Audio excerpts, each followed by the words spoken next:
यह कहानी हमारे शहर के सबसे पुराने school Victoria memorial high school की है। यह स्कूल शहर के किनारे एक पुराने सुनसान इलाके में स्थित था। स्कूल की इमारत बेहद पुरानी और जर्जर थी।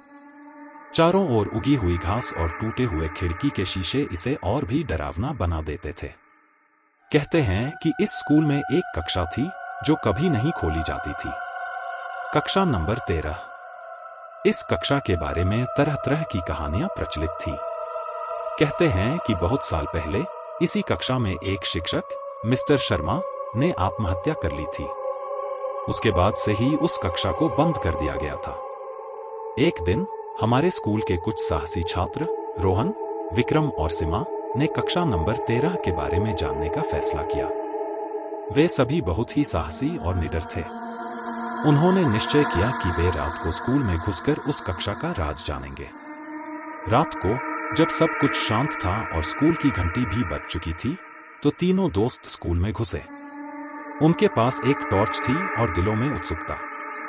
धीरे धीरे वे स्कूल के गलियारों से होते हुए कक्षा नंबर 13 के दरवाजे तक पहुंचे। दरवाजा बहुत ही पुराना और जंग लगा हुआ था। विक्रम ने डरते हुए दरवाजा खोला। अंदर का दृश्य देखते ही उनके होश उड़ गए। कक्षा के अंदर सब कुछ बिखरा हुआ था। टेबल और कुर्सियां टूटी हुई थी। दीवारों पर अजीबोगरीब चित्र और खून के धब्बे थे। रोहन ने हिम्मत जुटाकर कक्षा के अंदर कदम रखा। अचानक टॉर्च की रोशनी में उन्हें एक छाया दिखी। सीमा चिल्लाई, वह देखो, कोई है वहां। तीनों ने देखा कि एक धुंधली आकृति जो कि मिस्टर शर्मा की तरह लग रही थी, उनकी ओर बढ़ रही थी। रोहन ने डरते हुए कहा, यह तो मिस्टर शर्मा की आत्मा है। तीनों ने वहां से भागने की कोशिश की, लेकिन दरवाजा अपने आप बंद हो गया। अब वे फंस चुके थे। कमरे में एक ठंडी हवा बहने लगी और आवाजें गूंजने लगी। विक्रम ने हिम्मत जुटाकर कहा, हमें यहां से निकलना होगा किसी भी तरह। उन्होंने दरवाजे को तोड़ने की कोशिश की, लेकिन वह बहुत मजबूत था। अचानक मिस्टर शर्मा की आत्मा ने बोलना शुरू किया, तुम्हें यहां नहीं आना चाहिए था। यह मेरी जगह है। सीमा ने डरते हुए पूछा, आप हमसे क्या चाहते हैं? आत्मा ने कहा, मैं बस शांति चाहता हूं। मेरी आत्मा यहां फंसी हुई है।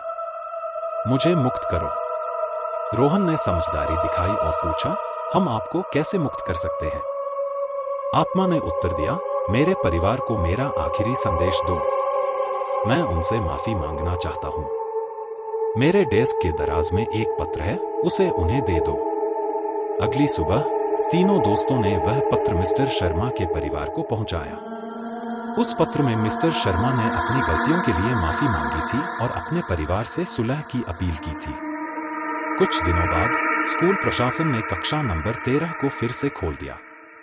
अब वहां कोई डरावनी बात नहीं होती थी। मिस्टर शर्मा की आत्मा को शांति मिल चुकी थी और स्कूल फिर से सुरक्षित हो गया था।